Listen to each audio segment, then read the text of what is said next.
May mga taong hindi kailangan maging tanyag para maging napakahalaga sa buhay ng iba.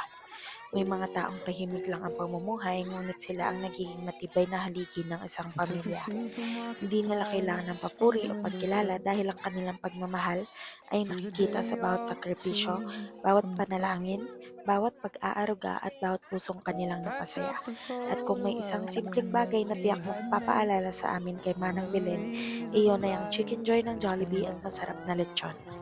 Ilan Took the lamang ito sa kanyang mga getaway SIM paboritong pagkain. cards and Sa stuffed bawat salo-salo animals. ng pamilya, sa bawat Drove the pagkakataong may chicken oceans joy o of lechon sa hapag, day down the tiyak na sea. maaalala namin ang kanyang mga ngiti, ang kanyang mga tawa Dad at ang always told pagmamahal na me, lagi don't niyang you cry ipinaparamdam. when you're Ang down, mga simpleng but bagay don't na ito ang magiging hesitate every bahagi na lamang ng time. isang alaala habang buhay naming iingatan.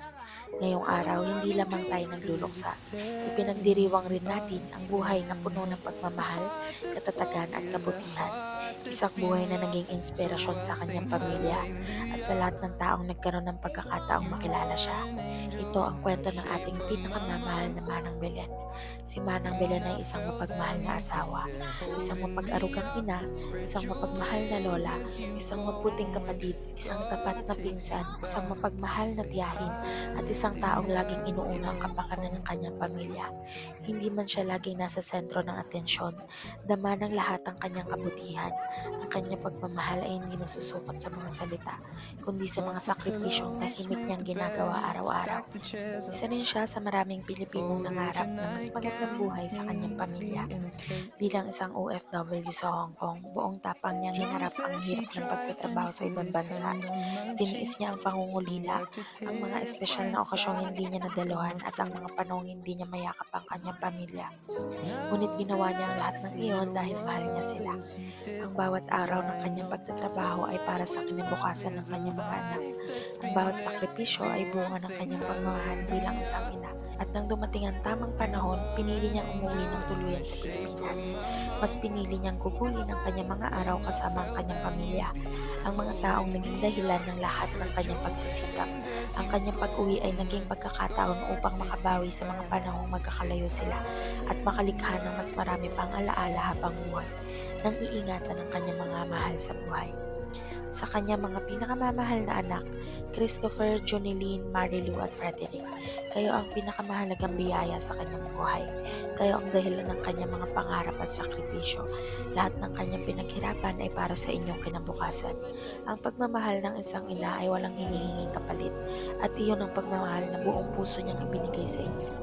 At sa kanya mga minamahal na manugang, Noreen, Rachel, Alex at Chingo, maraming salamat sa pagmamahal at pag-aarugang ibinigay niyo kay Manang Belen. Tinanggap niya kayo hindi lamang bilang asawa ng kanyang mga anak, kundi bilang tunay na bahagi ng kanyang pamilya. Maraming salamat sa pagrespeto, Hallelujah. pag-aaruga at sa mga alaalang You nabuo niyo are an kasama siya. angel in the Sa shape kanyang of mga my mom. pinakamamahal na apo, Jules, You got to Alexa, see the Nisa, Nate, person I have Nikki, Eugene, become. Sean, The Cheska, joys and Andrew the at Carlo. moments when Kayo ang nagbigay God ng took you panibagong saya back. sa He kanyang said puso. Bilang isang lola, wala nang mas hihigit pa sa makita kayong masaya at lumaki ng may pagmamahal. Ang bawat yakap, ang bawat tawanan, bawat simpleng sandali kasama kayo ay naging napakahalaga na sa kanya. Dalhin niyo ang kanyang kabutihan at ang pagmamahal saan man kayo dalhin ng buhay. Sa kanyang mga minamahal na kapatid, Eddie, Ligaya at Crisostomo. Maraming salamat sa pagmamahal at samahang ibinahagi niyo kay Manang Belen. Sa bawat saya at bawat pagsubok na inyong hinarap bilang magkakapatid, nanatili ang inyong pagmamahalan, ang inyong mga alaala ay mananatiling habang buhay at magsisilbing yakap sa mga panahong siya ay labis niyong namimiss.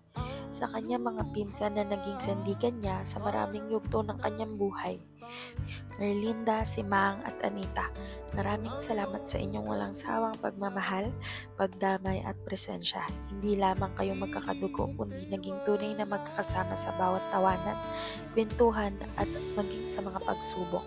Ang inyong samahan ng isang patunay na ang tunay na pamilya ay laging naroon para sa isa't isa. Sa kanya mga pamangkin, Denden, Shena, Lia, Franz, Faye, JJ, Farah, Edward, Venus, Emily at Grace. Maraming salamat sa pagmamahal na ibinigay niyo kay Manang Belen. Bawat isa sa inyo ay may natatanging lugar sa kanyang puso. Kay Edgar na kanyang bayaw, salamat sa pagiging kasama mo sa napakaraming kwentuhan, tawanan at ang mga simpleng sandaling naging napakalaga. Ang mga alaalang iyon ay mananatiling buhay sa puso ng mga nagmamahal sa kanya. Ang buhay ni Manang Belen ay ang magsisilbing patunay kung paano niya tayong tinuruan maging matatag sa gitna ng pagsubok. Tinuruan niya tayong magmahal ng walang hinihingi kapalit at tinuruan niya tayong pahalagahan ng bawat sandaling kasama ang ating mga mahal sa buhay. Napakahirap tanggapin ang pagkawala ng isang taong naging malaking bahagi ng ating buhay. May mga luhang hindi kayang pigilan at may mga sakit na panahon lamang ang makakapagpagaan. Ngunit kahit wala na siya sa ating piling, hindi kailanman mawawala ang kanyang presensya. Mananatili siya sa bawat alaalang ating ikukwento, sa bawat halakhak na magpapaalala sa kanya, sa bawat panalangin at sa bawat pagtitipon ng ating pamilya. At para sa kanyang pinakamamahal na asawa, June. Maaaring pinaghiwalay kayo ng panahon dito sa mundo, ngunit naniniwala kami ng tunay na pagmamahal ay hindi natatapos sa kamatayan. Naway muli kayo magtagpo sa piling ng Panginoon. Wala nang sakit, wala nang luha, wala nang paghihiwalay.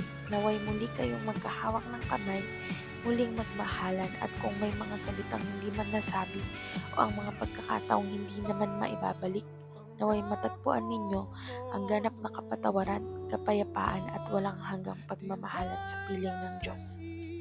Hanggang sa muli, Manang Belen, mahal na mahal ka namin. Magpahinga ka na.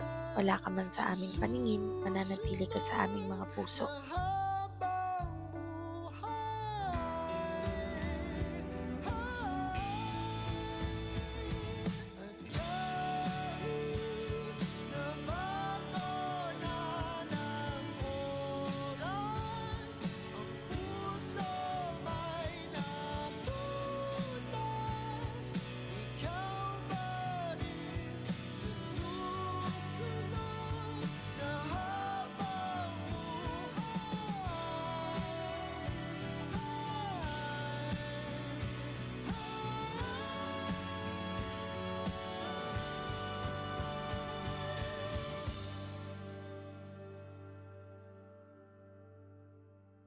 Ikaw pa rin